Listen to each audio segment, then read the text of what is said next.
Hai, Assalamualaikum warahmatullahi wabarakatuh. Perkenalkan, nama saya Sarah Aya Sophia, NIM 20170410410065 dari kelas Seminar Manajemen SDM kelas A, kelas Bu Iste. Jadi di sini aku ada tugas e-learning 2. Aku bacain ya, soalnya mahasiswa diminta membuat video rekaman yang berisi presentasi dari masing-masing peserta seminar MSDM kelas A dan hanya kelas A terkait variabel penelitian. Hal-hal yang harus diperhatikan dalam kurun waktu 10 menit adalah: nomor 1, definisi dan pengertian real dikasih contoh real dari variabel. Kedua, dimensi indikator dari variabel. Ketiga, logika hubungan antar indikator dari variabel-variabel penelitian. Presentasi tidak menggunakan PPT, tapi boleh dibantu dengan papan tulis, kertas, dan spidol untuk dipakai menjelaskan ketika Anda melakukan presentasi. Jadi sini saya akan dibantu dengan kertas dan spidol. Presentasi dikirim ke YouTube, link diupload di e-learning. Oke, jadi yang pertama, judul penelitianku adalah pengaruh gaya kepemimpinan terhadap kinerja dengan locus of control sebagai variabel moderating pada organisasi HMJ FEB UMY. Terus ada model penelitiannya. Model penelitiannya seperti ini. Jadi di sini aku ada variabel X, Y, dan Z. X-nya adalah gaya kepemimpinan, Y-nya kinerja, dan Z-nya adalah locus of control.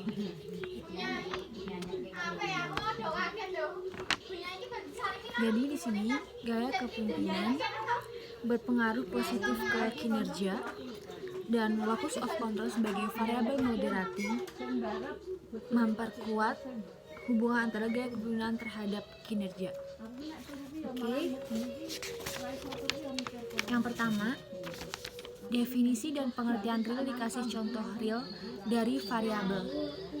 Gaya kepemimpinan, kinerja, locus of control. Definisi menurut ahli saya ambil dari Robbins. Gaya kepemimpinan menurut Robbins dan Coulter 2012. Gaya pemimpin adalah seseorang yang dapat mempengaruhi orang lain dan yang memiliki otoritas manajerial. Sedangkan kepemimpinan adalah apa yang para pemimpin lakukan, yaitu proses memimpin kelompok dan mempengaruhi kelompok untuk mencapai suatu tujuan. Jadi di sini singkatnya itu gaya kepemimpinan, bagaimana seorang pemimpin bisa membujuk atau mempengaruhi bawahannya untuk melakukan suatu untuk mencapai tujuan perusahaan tersebut. Jadi gitu. Ini bagaimana bawahan itu bisa bekerja sesuai dengan arahan pemimpin untuk mencapai suatu tujuan perusahaan. Contoh realnya, setiap pemimpin memiliki gaya kepemimpinannya masing-masing. Benar. Untuk membangun dan mengelola organisasinya menjadi lebih baik dan maju. Gaya kepemimpinan seseorang di dalam organisasi dikatakan berjalan dengan baik jika di dalam organisasi tersebut pemimpin dapat menciptakan suasana yang rukun, harmonis, serta program kerja tetap berjalan dengan lancar. Dan bagaimana pemimpin dapat mengkoordinir para bawahannya dengan baik. Jadi itu merupakan contoh realnya. Yang kedua, variabel kedua adalah kinerja. Menurut Robbins dan Coulter 2016 adalah hasil akumulatif dari semua aktivitas kerja dalam perusahaan atau organisasi. Jadi itu kinerja adalah kayak bawahan itu selalu bekerja, terus bagaimana hasilnya itu sama aja kayak kinerjanya gitu. Jadi kinerja itu bisa dilihat baik atau buruk dengan hasil kerja yang mereka telah kerjakan selama di perusahaan tersebut atau organisasi. Contoh realnya, seseorang yang bekerja entah di dalam perusahaan atau bergabung di sebuah organisasi, pasti ia melakukan sesuatu pekerjaan, dan pekerjaan itu mempunyai hasil akhir, yaitu kinerja. Kinerja dapat dilihat baik buruknya ketika seorang melakukan pekerjaan, apakah sama dengan tanggung jawab yang telah diberikan atau tidak. Dan di sini dapat diukur kualitas dan kuantitas seseorang dalam pekerjaan ini. seperti itu. Dan contohnya sudah jelas. Dan variabel yang ketiga terakhir yaitu locus of control. Menurut Robbins 2007 adalah tingkat di mana individu yakin bahwa mereka adalah penentu nasib mereka sendiri. Locus of control, bagaimana dia mengontrol dirinya sendiri. Di sini locus of control itu ada dua. Pertama locus of control internal dan yang kedua ada locus of control eksternal. Tapi di sini saya pakai locus of control yang nggak internal eksternal, jadi yang biasa itu. Contoh realnya, seseorang dapat mengontrol dirinya sendiri untuk melakukan dan menentukan keberhasilan dan kegagalan dalam pekerjaannya. Keberhasilan dan kegagalan seseorang dapat tercipta dari kendali dirinya sendiri atau juga bisa kendali dari luar dirinya yang disebut locus of control internal dan locus of control eksternal. Dan contoh kita mengontrol diri kita, semisal di suatu organisasi, pemimpin mempunyai tanggung jawab besar di dalam suatu organisasi. Lalu di saat rapat berlangsung sedang memanas, sebaiknya di situ pemimpin mempunyai sikap untuk mengontrol dirinya dengan menjaga emosinya. Dan itu merupakan contoh bagaimana ia dapat mengontrol dirinya sendiri serta agar terciptanya suasana yang baik, harmonis, rukun, dan saling menghormati sesama. Dan kelak tujuan organisasi tersebut tercapai dan berhasil, ya seperti itu. Lalu soal kedua, dimensi indikator dari variabel. Ada 3 variabel. Di sini saya juga menggunakan Robbins, gaya kepemimpinan, Robbins dan kultur 2011. Yang pertama, tipe direktif. Gaya kepemimpinan ini mempunyai ciri-ciri pemimpin yang memberitahu harus apa yang harus dikerjakan para bawahannya. Kedua, bimbingan khusus. Ketiga, mentaati peraturan. Dan yang keempat, mempunyai jadwal yang spesifik. Yang kedua, ada tipe sportif. Yang pertama, perhatian terhadap kebutuhan. Dan kedua, ada iklim kerja yang baik.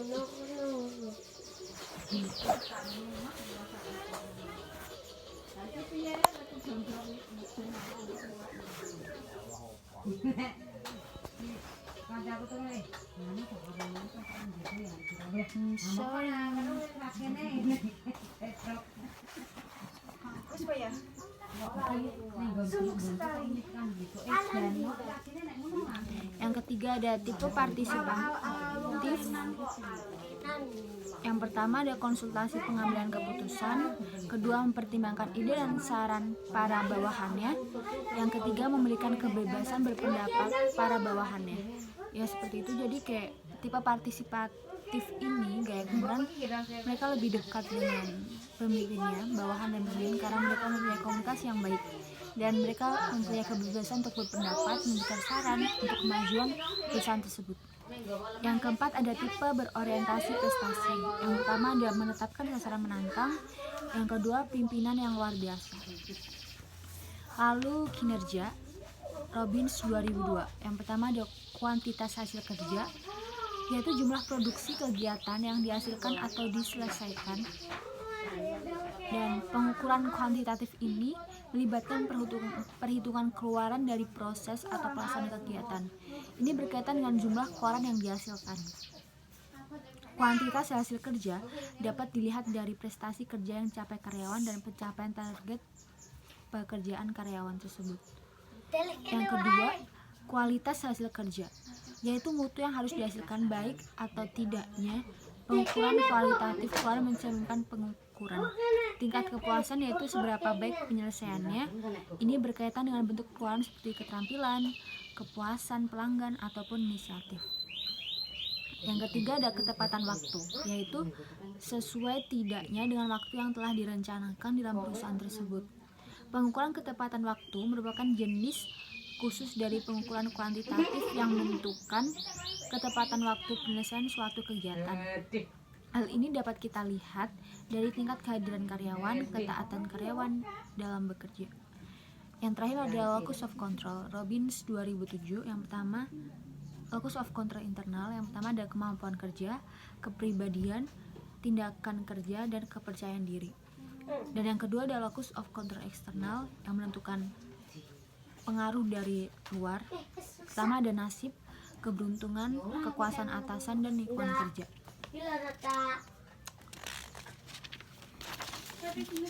Yang ketiga ada logika hubungan antar indikator dari variabel-variabel penelitian. Ada gaya kepemimpinan, tipe direktif, kinerja, kuantitas hasil kerja, locus of control, kemampuan bekerja.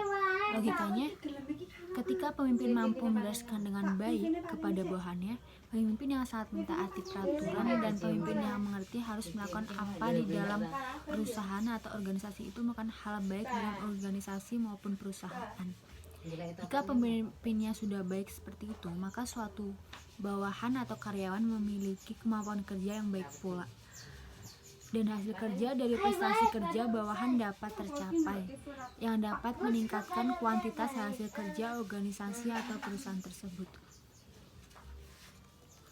Yang kedua ada tipe suportif, gaya kepemimpinan, kualitas hasil kerja, kinerja, kepribadian, locus of control. Jadi logikanya, seorang pemimpin yang perhatian terhadap kebutuhan organisasinya, maka ia akan sadar untuk melakukan apa serta mampu menciptakan iklim kerja yang baik di dalam suatu perusahaan atau organisasinya. Pemimpin yang seperti itu dapat membuat kepribadian karyawan atau bawahan baik, karena misal diperhatiin bukan pemimpin yang cuek dan acuh tak acuh terhadap para karyawan atau bawahannya. Jika kalian sudah merasakan seperti itu, maka para karyawan sudah merasakan seperti itu, maka kalian akan mempunyai menghasilkan kualitas hasil kerja yang baik. Maka outputnya dalam tingkat kepuasan pelanggan dapat dikatakan dengan baik, di mana hasil tersebut dapat dilihat dengan mutu yang dihasilkan oleh organisasi atau perusahaan tersebut. Yang terakhir, gaya kepemimpinan tipe partisipatif, kinerjanya ketepatan waktu, locus of controlnya tindakan kerja. Jadi logikanya, seorang pemimpin yang selalu berkomunikasi dengan bawahannya untuk menciptakan kemudahan dalam sistem pengambilan keputusan serta mempermudah permasalahan dapat cepat terselesaikan serta dapat mempertimbangkan ide dan saran baru dari bawahan yang memberikan kebebasan berpendapat untuk para karyawan atau bawahannya. Itu merupakan komunikasi yang terjalin antar pemimpin dan bawahan yang bagus, yang membuat para karyawan menjadi dekat dengan para pemimpinnya, dan mereka biasanya karena merasa lebih dihargai karena hal tersebut. Hal tersebut dapat dilihat dari tindakan selama mereka bekerja. Contohnya tingkat keadaan karyawan yang baik serta keadaan dalam bekerja yang baik pula. Jadi cukup sekian presentasi dari saya. Kurang lebihnya mohon maaf. Wassalamualaikum warahmatullahi wabarakatuh.